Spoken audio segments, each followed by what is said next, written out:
Kids are finally back in school. The pumpkin spice latte from Starbucks has arrived. That can only mean one thing. The fall housing market is here. And you can be guaranteed that this year's fall housing market is going to look completely different than the last couple years. How? That's exactly what we're going to talk about on today's episode. Hi, I'm Josh Alexander and your host of Orange County Housing Market News, your one-stop shop for all things Orange County real estate. So in today's episode, we're going to go over my housing market forecast for fall 2022. What should you expect if you're a buyer or a seller over the next couple months before we hit the holiday season? That's exactly what we're going to talk about today. So let's go ahead and get into it. Okay, so like I do with all of these forecasting episodes, first we're going to briefly go over what's been happening over the last month in the Orange County housing market, where that puts us today, and then we're going to use some data and trends to look at what you should expect to happen in the housing market as we go through fall this year. So let's go ahead and look at what happened in August in Orange County. So over the month of August, on the supply side, we saw supply finally peak for the year and start heading down. So supply has been going up over the last couple months because interest rates have been higher. However, it has peaked and is now heading downwards. And that's completely typical for this time of year.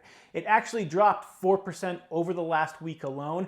And if you look at the total supply in the housing market, we are still very, very low. So we started the year out with the lowest supply ever, and we've added about 12% less homes than a typical year before COVID when you look at where we are right now. And we've actually added less homes this year on the market than we did during the COVID years as well. So supply is just not improving. It's going to remain low and continue dropping for the rest of the year. So on the demand side of things in August, we actually saw something kind of interesting. We saw demand actually increase throughout most of August, and that was due to interest rates going from 6.28%, dropping down to the low fives for a large chunk of August as well as most of July, and that put a lot of buyers in a better position, enabling them to be able to afford homes again. So we saw demand slightly rise over the month of August. However, interest rates have started going back up again, so I expect as we head into September, you're going to see that demand also peak for the year and start heading downwards, which it typically does during this time of year as well. So that brings us to where we are right now. So the average days on market for a typical home in Orange County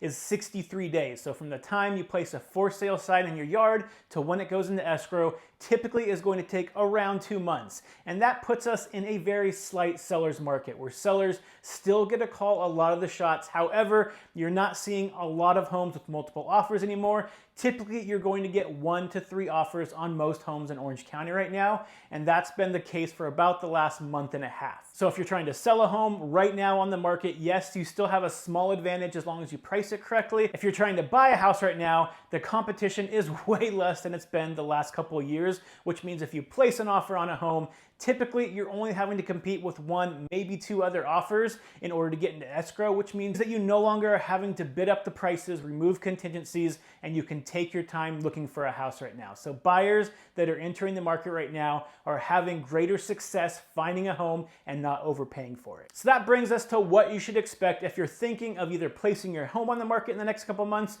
or applying for a mortgage and buying a house over the next couple months as well. So typically during the fall market, you're going to see supply peak and go down. And like I just said, supply has already peaked for the year and it's starting to drop. So that's typically what you're going to see. And that's exactly what's happening this year. And on the demand side during the fall market, you can expect demand to continue decreasing as we go through the fall as well. And it usually decreases about the same as supply. So as demand goes down, supply goes down. And like I just said before, again, it looks like demand has probably peaked for the year and should be heading down, which again reflects a pretty normal market for the fall. So if you are thinking of buying or selling a home during the fall market, let me give you some advice. Let's first go ahead and start with the sellers because that's going to be the most dramatic shift compared to what sellers have been used to over the last couple years. So right now, yes, we are in a slight seller's market because demand is still slightly higher than supply, but it's not that significantly higher, which means on your end, you have to pay attention to a lot right now.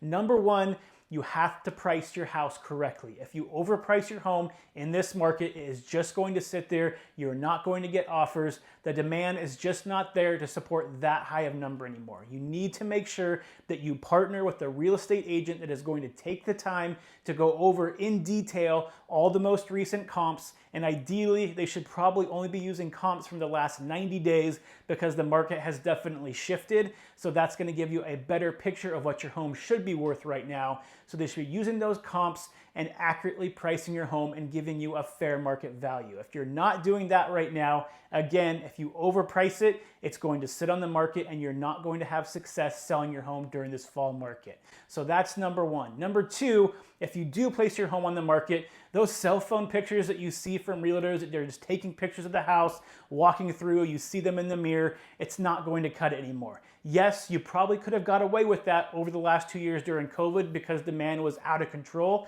However, in today's market, if you don't have the right marketing plan and marketing materials and you're not showing your house in the best possible light, it's going to be difficult to sell your house. So on your end, this means that you need to make sure you're having professional video, professional photos, 3D walkthroughs. You need to make sure you're also promoting your house on all the different channels. So YouTube, Facebook, Instagram, Google. You need to make sure your agent is mailing things to the neighborhood your house is in. They need to be talking to those neighbors, trying to find as many buyers as possible to look at your house. And on top of that, you are probably going to have to put in some work before you place your house on the market. Right now, if your house is not move-in ready, which doesn't mean it has to be HDTV ready, it just means that buyers need to be able to move into the house and not have any major problems to deal with. So if you have old carpet, old flooring that's all beat up, most likely it's going to be a good idea to replace that. If you have dings and dents all over your walls, you're most likely going to have to repaint the interior of your house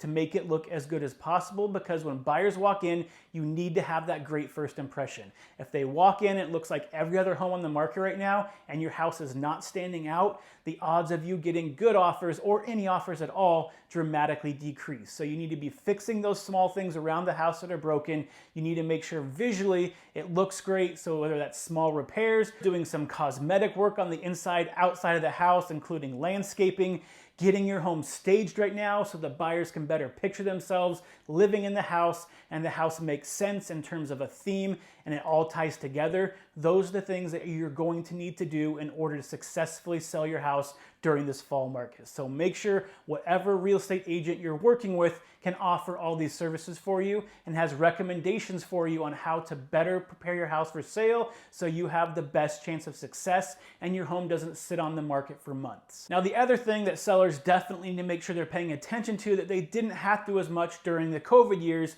is you have to know what your current competition is doing. So what are the other active homes in your neighborhood? What are they priced at? How they look? Because you need to be competitive with that. When buyers have more options to choose from, they're going to be more picky on which homes they look at. So if you have a house down the street from yours that's in much better condition, more upgrades, it has a pool, and you're thinking of pricing it somewhere similar to that, you're not going to have success selling your home in today's market. So you need to make sure that you're pricing it not only based on the comps, but based on what's going on around your neighborhood to be able to attract as many buyers as possible, because the marketing price is not the same as the fair market value price. The marketing price is going to have to take into account what your competition is doing, what upgrades you have in your home, and what the fair market value of your house is, as well as what buyers are looking for. So for example, let's say that an agent goes to your house, does a comparable market analysis, and says that your house is worth $815,000. However, you have a neighbor up the street that has a house that's slightly larger and a little bit more upgraded, selling for $850,000, and it's been sitting on the market for 3 months. You need to take that into account when you're deciding what the price of your house is going to be. You also need to look at what buyers are searching for. When they go into Zillow, are they saying, I want homes that are $815,000 and above? Or are they saying, I want homes that are $800,000 and above? Or on the low side of things, they might be looking for homes that are $650,000 to $800,000. If you then go and price your home at $815,000, those people that are searching for homes online that have their filters set for a maximum of $800,000 that maybe could stretch and get to that $815,000 are not going to see your home pop up on their email list. So you need to take all this into account when you're deciding on the market price for your home to get as many qualified buyers into your house as possible to give you the best chance of not only getting the best offer, but also getting that into escrow quickly so it's not sitting on the market for months at a time, and eventually you have to start reducing your price. So these are just some of the things that I'm looking at as an agent when I'm talking to sellers trying to figure out what is the best marketing price for their house, because again, a marketing price is completely different than the fair market value price. You're trying to get as many qualified buyers into the house as possible, and doing that in today's market requires a little bit of creativity and a lot of marketing. Okay, so now let's go ahead and look on the buying side of things. So if you're thinking of buying a home in the fall market, here's a few recommendations that I have. Number one, interest rates have been swinging dramatically over the last couple months, and that's probably going to continue over the next couple months as well, which means for you, it's very important that if you're getting a loan on the property, that you be in constant communication with your lender. Because I've seen rates over the last couple weeks move by more than 0.5% in just a week alone, which can dramatically impact your affordability, especially if you're trying to stretch towards the upper range of what you're approved for. So you might be able to be approved for a home one week, but then the next week rates jump by 0.5% and you can no longer afford that home. So make sure right before you place an offer, you're in communication with your lender and you can understand what the payments are most likely going to look like based on the current interest rate that day, because they are fluctuating a lot right now. So the second thing buyers need to pay attention to if they're trying to buy a home right now,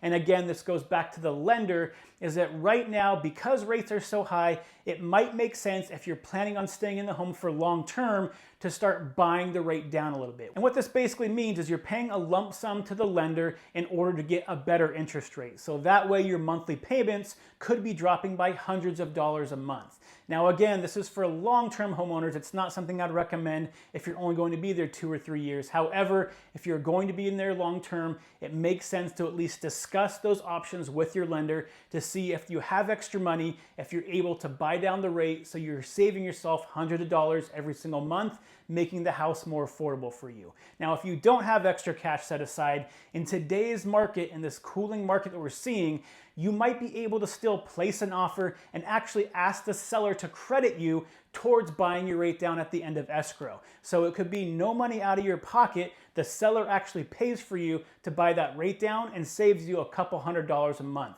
So make sure you discuss that with your agent, with your lender, to see if that's a possibility for you to do as well, because it could be a great option to not only get a great house accepted, but also have a much better interest rate for the next 30 years as well. And the third and probably most important thing that buyers need to be paying attention to right now is before they place the offer, you need to make sure your agent is doing a lot of research, running those comparable sales, and giving you an accurate fair market value of the home, because right now is not the time to be overpaying for a house. The market has slowed down, which means if you overpay for a house right now, the odds of you making that back up anytime soon are dramatically reduced. So you need to make sure that you're placing offers still most likely at market value, because that's the type of market we're in. And the third and probably most important thing that buyers need to remember right now is, even though yes, it's easier and you're going to have more success buying a home right now than you have over the last 2 years, which is exciting, you need to pay very close attention to those offer prices that you're offering for homes, because right now we are in a slight seller's market, so you might have 1 or 2 other offers to compete with. But if you overpay for a house right now, the housing market is not appreciating like it was over the last 2 years, which means you can't overpay for a home right now and you'll be able to make that back up in appreciation in a month or two. If you overpay for a house right now, it's going to take you significantly longer to be able to make up that appreciation, which means you're not going to have equity in your house, which is never a good thing for a buyer. So if you're placing offers on homes, make sure your agent is calling the listing agent every time before you place an offer, just to see what your competition is. See if you can find out if there's any other offers on their house. If there isn't, then 1, you want to make sure that you're finding the fair market value, but 2, you can try offering slightly under that market value to see if the seller will take it. And if the house has been sitting on the market for a month or 2, odds are if the seller is serious about selling their home, they're still going to look at your offer seriously, and you might be able to get a house for a slightly under market value. It's not going to happen every time, but there's more opportunity for you as a buyer right now than there has been over the last 2 years. Now again, just because the seller is asking for a certain price, that doesn't mean that that's the fair market value of the home. So you need to make sure your agent is doing their due diligence, looking for that fair market value, and then you can base your pricing strategy that you're going to offer based on that price, not the list price of the home. So overall, I'm actually excited for the fall housing market in Orange County, because as long as interest rates stay averaging under that 6% mark, the most likely outcome is going to be supply continues dropping, demand continues dropping at about the same rate, which is going to keep us in about the same market we're in right now. And that means that sellers still have the opportunity to sell their house at fair market value, and buyers have the opportunity to purchase a house without having to compete so much and are able to get it at fair market value as well, which is setting us up to finish this year with a much healthier housing market than we've seen over the last couple years, which again, I'm actually excited about. So one more thing before I let you go today, if you found this content useful, can you do me a huge favor and make sure you hit that like, that heart, that subscribe button below. And if you know anybody that might find this useful, please consider sharing it with them as well. It would mean the world to me. So until next week, stay happy, stay healthy, and I'll see you on the next show. Bye.